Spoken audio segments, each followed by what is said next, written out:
అంబేద్కర్ పాత్రికేయ ప్రమాణాల గురించి ఒకసారి చూద్దాం. భారత్ రాజ్యాంగం అనగానే గుర్తొచ్చేది అంబేద్కరే. అలాగే అంబేద్కర్ అంటే గుర్తుకొచ్చేది రాజ్యాంగమే. అంటరానితనము, కుల నిర్మూలన పోరాటాలు, పోరాడి సాధించిన స్వతంత్ర ఫలాలు అందరికీ సమానంగా దక్కాలనే భావన కూడాను మనకు అంబేద్కర్ సమాలోచనలోనే మనకు గుర్తుకొస్తాయి. అంతటి గొప్ప వ్యక్తి పాత్రికేయులని, పాత్రికేయ ప్రమాణాలని, నైతిక విలువలను అత్యంత ప్రాధాన్యత ఇచ్చిన వారు కూడా అంబేద్కరే. వాటిని కాపాడేందుకు స్వయంగా తానే పత్రికను స్థాపించిన, అక్షర పోరాటం చేసిన యోధుడు కూడా అంబేద్కరే. చాలామంది తెలియని విషయం ఏంటంటే ఆయన చాలా పత్రికలను స్థాపించారు. ఆయన మూక్ నాయక్ అనేది 1920లోనే స్థాపించారు. మూక్ నాయక్. అలాగే బహిష్కృత భారత్, సమత, జనత. సమత అనేది 1928లోని, బహిష్కృత భారత్ 1927లోని, జనత అని 1930లోని, ప్రబుద్ధ భారత్ అని 1950లోని పత్రికలు స్థాపించి పత్రికల స్వేచ్ఛకు పట్టం కట్టారన్నమాట. అంటే ఆయన మూక్ నాయక్ అనేది 1920లోని, బహిష్కృత భారత్ 1927లోని, సమత అనేది 1928లోని, జనత అనేది 1930లోని, ప్రబుద్ధ భారత్ అనేది 1950లోని పత్రికలు స్థాపించారన్నమాట. పత్రికా స్వేచ్ఛకు పట్టం కట్టారన్నమాట. ప్రతి అక్షరాన్ని నిటారుగా నిలిపి పాత్రికేయ శక్తి సామర్థ్య ప్రపంచానికి చాటి చెప్పిన వ్యక్తి అంబేద్కర్. ఆయన ఏ పత్రిక ప్రారంభించినా దానికి ఒక ప్రత్యేక అజెండా ఉండేదన్నమాట. ప్రతి పత్రిక ఒక ఎజెండా ఉండేదన్నమాట.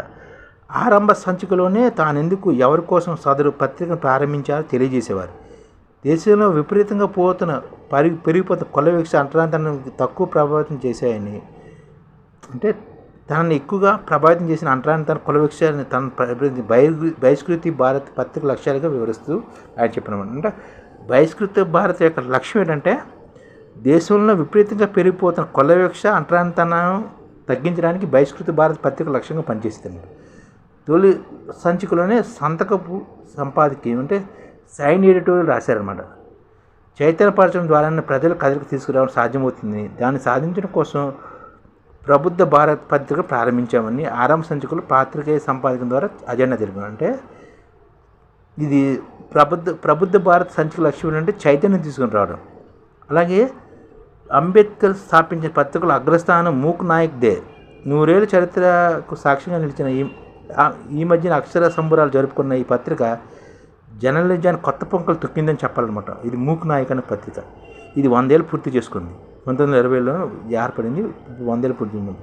నిర్భీతిగా నిజం వైపు నిలబడిన పాత్రికేయ వీరులు తూచా తప్పక పాటించడం, రాతల్లో అపోహలు, అసత్యాలు తావేయకపోవడం, కుల రాజకీయాలు వ్యవస్థకు దూరంగా రచన చేయడం వంటి సూత్రాలు కడదాకా పాటించిన వారు అంబేద్కర్.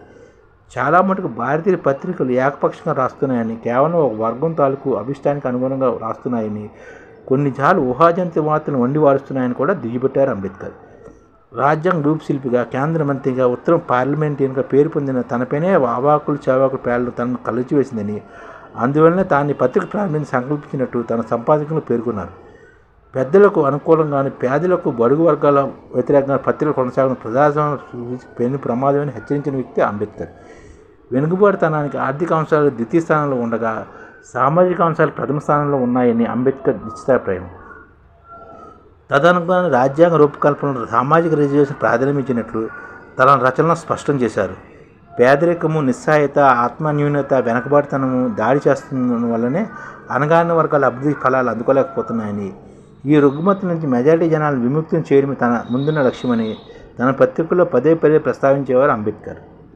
మిగతా వృత్తుల కంటే జర్నలిజం పవిత్రమైనదని, జనజాగృతికి దిశానిర్దేశం చేయడానికి దీన్ని మించిన ప్రజా వజ్రాయుధం మరొకటి లేదనేది అంబేద్కర్ దృఢ అభిప్రాయం అన్నమాట. సంచలనాల కోసం తాను ఎప్పుడూ తప్పుడు రాత రాయబోనని ప్రతినబూనారు అంబేద్కర్.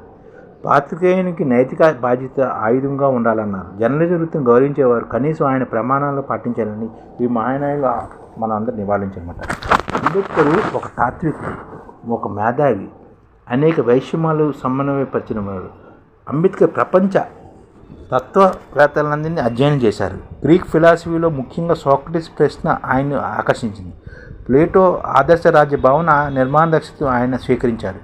ఇమాన్యుయల్ కాంటే, హెగెలు, బెర్ట్రాండ్ రస్సెల్, నీషే, రూసోలను లోతుగా చదివారు అంబేద్కర్. భారతీయ దర్శనాలైన బౌద్ధ ధర్మంలో క్రీస్తు నాటి గతితారకం ఉందని నిరూపించిన వారు అంబేద్కర్. కార్ల్ మార్క్స్ సిద్ధాంతాన్ని లోతుగా చదివి దుఃఖ నివారణ మొదటి చెప్పిన బౌద్ధ తత్వశాస్త్రమే అని వాదించిన వారు అంబేద్కర్. మార్క్స్ చెప్పిన సూత్రాలని బుద్ధిజంలో ఉన్నాయని, వేదాల దగ్గర నుంచి ప్రారంభించి సంస్కృత సాహిత్యం మొత్తం చదివేశారు. ఏదో తెలుసుకోవడానికి చదవలేదు. శూద్రులను అస్పృశ్యని ఎలాగైనా అన్నదొక్క నిరూపించడానికి చదివారు. ఈ రోజున అంటే అంబేద్కర్ భావజాలంలోని భారత చరిత్ర నడుస్తుంది. నిరంకుశత్వానికి ఏ రూపంలో ఉన్నా ఆయన వ్యతిరేకించారు. ప్రజాస్వామ్య తాత్వికతను ఆయన బౌద్ధంలో చూశారు.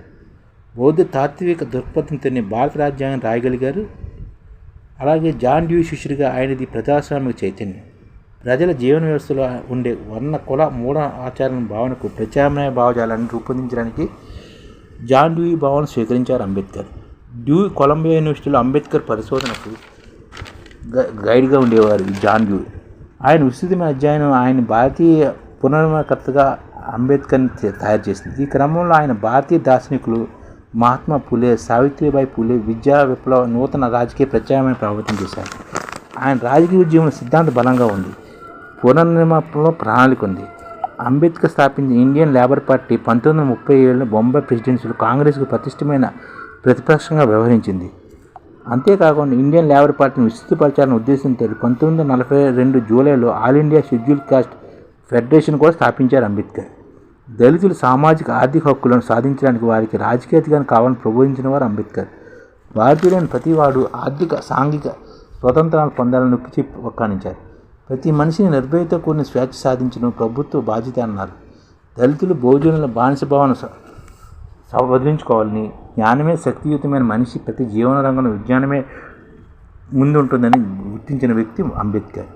అలాగే జ్ఞానమే మనిషి యొక్క ప్రతి జీవనంలోనూ విజ్ఞానమే ప్రధానమైనదిగా భావించారు. షెడ్యూల్ కులాల వారు సంపూర్ణంగా విద్యావంతులయ్యే వరకు స్వతంత్ర సమానత గమ్యాన్ని చేరుకోలేరని, ఏ విద్య అయితే సమర్థతను సంపూర్ణంగా పెంచలేదు, సమానత పెంచుకోవడానికి బాధ్యత వచ్చేదో నీతికి భూమిగా నిలవదు, అది విద్య కాదని చెప్పారు.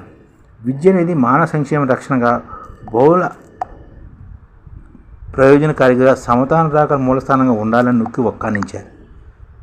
సంఘంలో సమానత్వం నిత్యావసరమైన ఆహారాన్ని విజ్ఞానపరంగా సంతృప్తికి సమకూర్చాలని, విద్యావంతులైన జాతి దానంతటదే అభివృద్ధిలోకి వస్తుందని అన్నారు. బుద్ధుడు, అశోకుడు తర్వాత ఆసియా నుండి ప్రపంచ దేశాలు వెలిగిస్తున్న జ్ఞానసూర్యుడు అంబేద్కర్. ఆ వెలుగుల్లో మనం పయనిద్దాలి. అంబేద్కర్ జీవనాన్ని ఆదర్శంగా తీసుకున్నారు. ఆయన స్థాపించిన పత్రికలు అలాగే జ్ఞాన పిపాసను కూడా మన అందరం అర్థం చేసుకోవాలి. కొందరు వ్యక్తులు మానసిక వ్యవస్థలోని రుగ్మతను తొలగించడానికి ప్రయత్నిస్తే కొందరు సమాజంలో రుగ్మతను తొలగించడానికి కృషి చేస్తారు. అలాంటి వారిలో అంబేద్కర్ ముందున్నమాట. అందుకు సామాజిక రాజకీయ అధ్యయనం అవసరం. భారతదేశం కులం చట్టం నుండి బయటకు రాలేకపోయిందని చాలామంది దేశ నాయకులు ప్రపంచ మేధావులు కాలేకపోయారు. కానీ అంబేద్కర్ బహుముఖ ప్రజ్ఞాశాలిగా ప్రభావితం కారణం ఆయన నిరంతర అధ్యయనం. విద్యుత్ ఎంతగా రాణించిన వారు మరొకరు లేదు. తన అధ్యయనం నుండి మహాోపాధ్యాయుడిగా ఎదిగారు. అనేక సందర్భాలు ఆయనకు ఎదురు వాదించిన మహాత్మా గాంధీ, జవహర్లాల్ నెహ్రూ కూడా భారత రాజ్యాంగ నిర్మాణానికి ఆయన సలహాలు సూచనలు చేసి ఆయన యొక్క ఆలోచన పనిచేశారు. మన తెలుగు రాష్ట్రాల్లో 1 కోటి మందికి సంఘటిత రంగాల్లో ఏ విధంగా ఉద్యోగాలు ఇవ్వవచ్చు, కనీస నెల జీతం 30,000 వరకు ఏ విధంగా ఇవ్వవచ్చు, ఏ విధంగా చేస్తే ఉద్యోగాలు సృష్టించబడతాయో వివరిస్తూ ఈ ఛానల్లో వీడియోలు వస్తాయి. అలాంటి వీడియోలు మీకు కావాలంటే మన ఐడిఎఫ్ భాస్కర్ ఛానల్ని సబ్స్క్రైబ్ చేసుకోండి. ఐడిఎఫ్ అంటే ఇండియన్ డెవలప్మెంట్ ఫోర్స్. ఈ వీడియోలు చూసిన తర్వాత మీకు నచ్చితే లైక్ చేయండి, మీ ఫ్యామిలీ మెంబర్స్కి షేర్ చేయండి, మరియు మీ ఫ్రెండ్స్కి షేర్ చేయండి. Thank you. నమస్కారం.